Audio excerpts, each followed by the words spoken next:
আসসালামু আলাইকুম। দূরে এবং কাছে যে যেখানেই আছেন, ভালো আছেন, সুস্থ আছেন। আলহামদুলিল্লাহ আমরা বেশ ভালো আছি।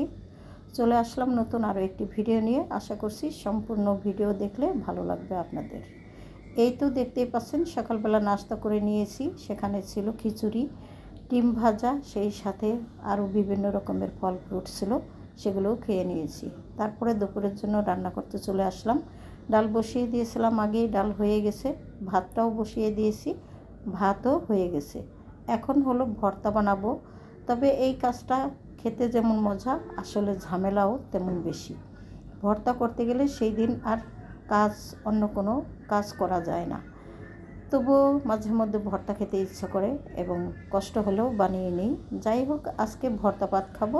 সম্পূর্ণ ভিডিও দেখেন, কি কি ভর্তা বানিয়েছি সব কিছুই আপনারা দেখতে পাবেন। এখানে আমি মাছ রান্না করে নিলাম। মাছটা ছিল পাঙ্গাস মাছ। অনেকে হয়তো খান না, তবে আমরাও যে অতিরিক্ত খাই তাও না, বছরে 2-1টা হয়তো খেয়ে থাকি। তবে মাঝে মধ্যে রান্না করলে কিন্তু ভালোই লাগে, খারাপ লাগে না।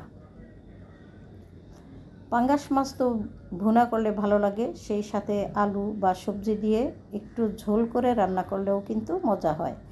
যাই হোক, মাছগুলো আমি কষিয়ে তারপরে রান্না করে নিলাম। অনেকে কিন্তু মাছ ভেজেও রান্না করেন, তবে কোনো রান্নাই কিন্তু খারাপ না, সবার রান্নাই ভালো হয়। যেই দেশে যেই রকমের নিয়ম, তারা তো সেভাবেই রান্না করে খাবে, এটাই স্বাভাবিক। যাই হোক, আমার রান্নাবান্না শেষ। এখন কিন্তু আমি দুপুরের জন্য খাবার রেডি করে ফেলেছি। এই যে দেখতেই পাচ্ছেন, কয় রকমের ভর্তা বানিয়েছি। এখানে কিন্তু 3-4 রকমের ভর্তা আছে। তবে কখনোই সবাই কিন্তু একসঙ্গে খাবারটা খেতে পারি না, একজন একজন করে কিন্তু খাওয়া হয়। সে কারণে খাওয়া আর আপনাদের সাথে শেয়ার করতে পারলাম না। যাই হোক, আমাদের খাওয়া দাওয়া শেষ করে ফেলেছি।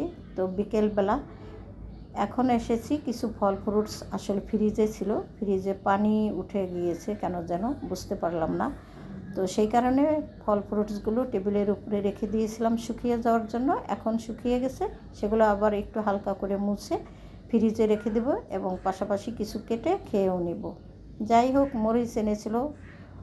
আপনারা জানেন বেশ কয়েকদিন যাবৎ কিন্তু প্রচণ্ড বৃষ্টি, তবে এই বৃষ্টির ভিতরে বাজার ঘাট সম্পূর্ণ সবই কিন্তু বন্ধ। তারপরেও কাঁচামরিচ ছিল না, ভিজে পড়ে কাঁচামরিচ এবং শুকনো মরিচ নিয়ে এসেছে। আমি কিন্তু বেছে পরিষ্কার করে টেবিলের উপরে একটু ধুয়ে শুকিয়ে এখন ফ্রিজে রেখে দিলাম। তো যেহেতু রেখে দিয়েছি, সেই সাথে একটা পেয়ারা কেটে আমরা একটু খেয়ে নিই। এই যে দেখতেই পাচ্ছেন, আমি কিন্তু সুন্দর করে কুচি কুচি করে পেয়ারা কেটে নিয়েছি। আজকের পেয়ারাটা আমরা কিভাবে মেখে খাই দেখতে থাকেন, আশা করছি আপনারা এইভাবে মাখিয়ে খেলে ভালোই লাগবে। তো লবণ আর মরিচ দিয়ে দিলাম, আর যদি কাসন্দ থাকতো তাহলে হয়তো আরও বেশি ভালো লাগতো। তো কিছু করার নেই, যেরকম আছে সেরকমই খেয়ে নিলাম। বিদায় নিলাম, সবাই ভালো থাকেন, আল্লাহ হাফেজ।